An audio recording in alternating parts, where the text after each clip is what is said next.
mawani'ul irthi, pingamizi za mtu asirithi. Kuna vitu yawezekana ni mtoto wa ndani ya ndoa kabisa, lakini hastahiki kurithi kwa sababu ya pingamizi ambazo anazo.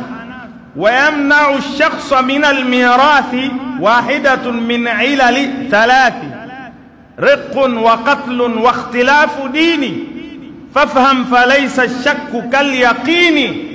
Allah anasema pingamizi ya kumzuia mtu asistahiki haki ya kurithi ni moja ya vitu vitatu.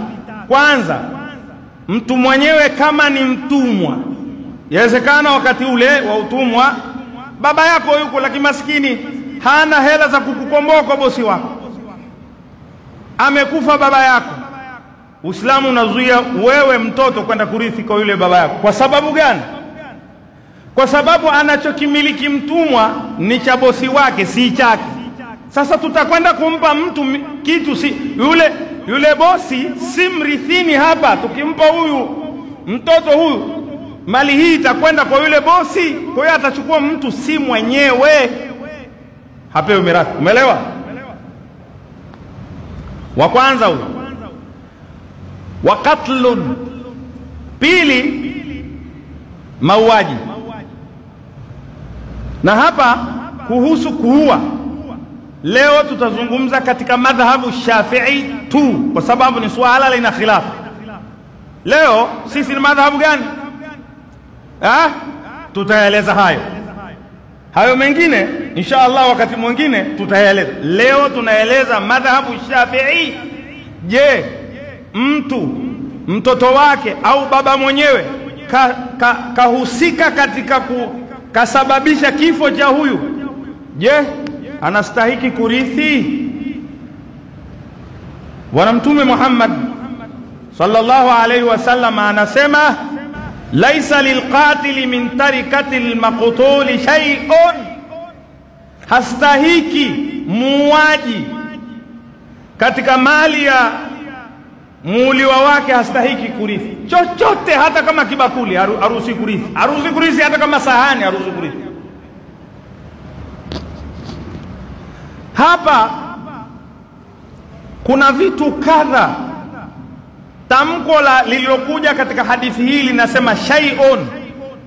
Wenyewe watu wa sheria wana kanuni zao. Shay'un wanasema ni nakra, wanakratu fi siyaqi nafyi yufidu al-umum. Inapokuja tamko la nakra katika muundo wa nafi, linafidisha mauaji ya aina yoyote yaliyokuwa. Huyo aliyehusika kwenye hilo, aliyosababisha kifo hicho, hastahiki kurithi. Vipi mambo haya? Alqatlu mutlaqa mani'un min almirath, mauaji bila ya qaid, mauaji aina yoyote yanazuia mtu kurithi, hata walau kana bihaqqi kalqisas, hata kama mauaji hayo yalikuwa na haki kama ya qisas. Dereva wa gari kapakia ndani ya gari yake baba yake na mama yake, au baba yake au mama yake, mmoja katika hao, wanakwenda na gari yao. Ule upande wa kushoto ndo yuko mama, ukaliona lori hilo limeiva, hakuna namna, hapa tunakwenda akhera. Mara nyingi ile gari itatupwa wapi?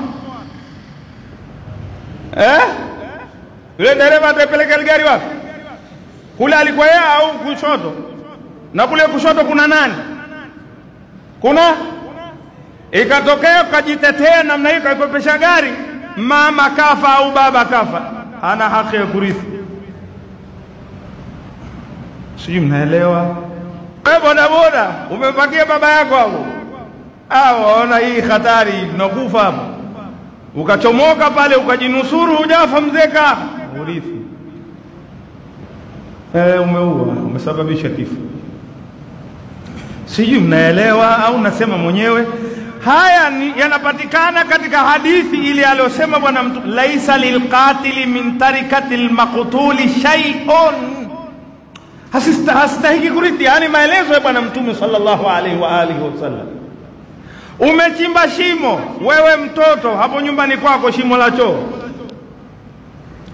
bado hujalifukia, mzazi wako kaja kukutembelea, anatizama, kateleza, kaenda akhera, aurithi ili shimo lilijumana.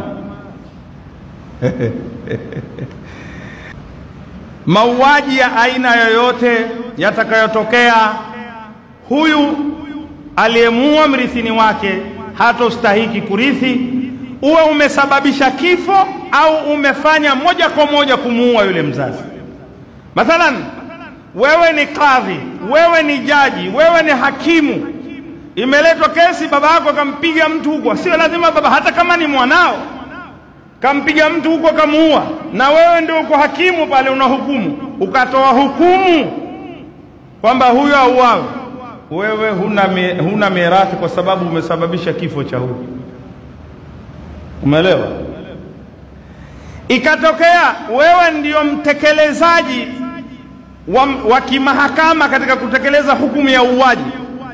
Si kuna watu huko serikalini wako sambulio au hakuna? Yani jaji, mahakama imetoa kwamba huyu anatakiwa auawe mpaka afe, si kuna wanaotekeleza? Sasa amehukumiwa mwanao au yoyote yule ambaye wewe unastahiki kumrithi, analetwa huko pahala pa kumsindikiza akhera, uliopo ndio wewe, na wewe ndio kumsindikiza akhera. Wewe unatekeleza amri ya mahakama, umemua aurithi. Ukiona mpango ni wewe, mwambie jamani, leo naombeni samahani, jambo hili lifanywe na mwingine. Lakini kitokea hivyo hatostahiki kurithi. Iko sababu nyingine ya tatu, ikhtilafu dini, kutofautiana dini. Tumesema mbili, utumwa au kuua. Ya tatu ni kutofautiana dini. Ikitokea marehemu ni Muislamu na mtoto wake mmoja au wawili wameritadi wakaingia dini nyingine isiyo Uislamu, mzee akifa ni haramu kuwapa mirathi, hawastahiki kurithi. Ikhtilafu din, kutofautiana dini, islaman wa kufran, huyu ni Muislamu na huyu ni si Muislamu.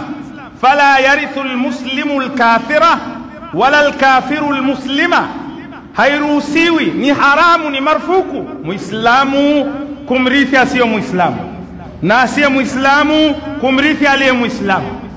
Tunaelewana? Kwa sababu uhusiano ushakuisha bainahuma.